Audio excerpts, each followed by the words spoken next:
Hello friends, I'm Lokesh, your mentor at mentorbuddy.com. We have a basic question from time, speed and distance, and specifically this is from problem on trains. So the question says two trains 100 meters and 120 meters long are running in the same direction with speeds of 72 km per hour and 54 km per hour.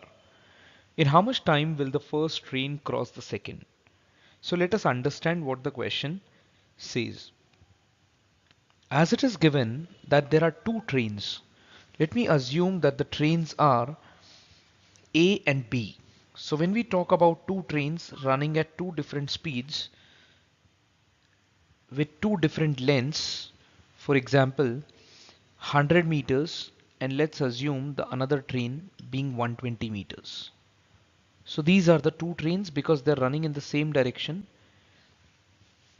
with the speeds as mentioned 72 km per hour and 54 km per hour. Now the question is, in how much time will the first train cross the second? So we have to calculate the time. And we know that the simple formula for time is equal to distance divided by speed. Now please understand, because there are two objects traveling here, so there will be a concept of relative speed. Now when we are talking about relative speed, we need to check the direction of the objects. And as already mentioned, they are traveling in the same direction. Therefore, relative speed is equal to the subtraction of the speeds, obviously in modulus sign, because speeds cannot be negative. So this speed in the denominator is nothing but a relative speed. Now we need two values. One is the distance and another one is the relative speed. We have got to know that relative speed is the subtraction of both the speeds. That is 72 minus 54, and this gives me 18.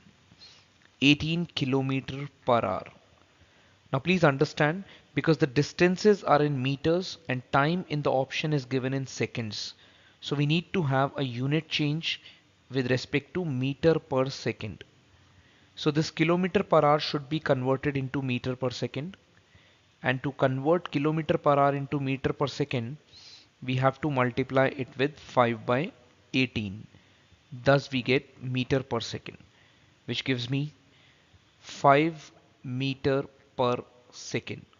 So that means the relative speed between both the trains comes out to 5 meter per second. Now the second thing that I need is the distance. Now please understand, when two objects are traveling in the same direction and one object has to cross the other, that means total distance traveled by one object in order to cross the other would be equal to distance of both the trains in addition. And therefore I can say it is 100 meters plus 120 meters, which gives us 220 meters as the distance traveled by the first train in order to cross the second train. Hence, now going by the formula, time is equal to distance upon speed, I get 220 upon 5, which gives me 4, that is 44 seconds. Please understand, this 220 was in meters and this 5 was in meter per second. Therefore, we need to be very careful about the units whenever we are solving a question based on time, speed and distance. So therefore, answer to this question becomes option number 2. I hope the concept and the method is clear to all. Thank you.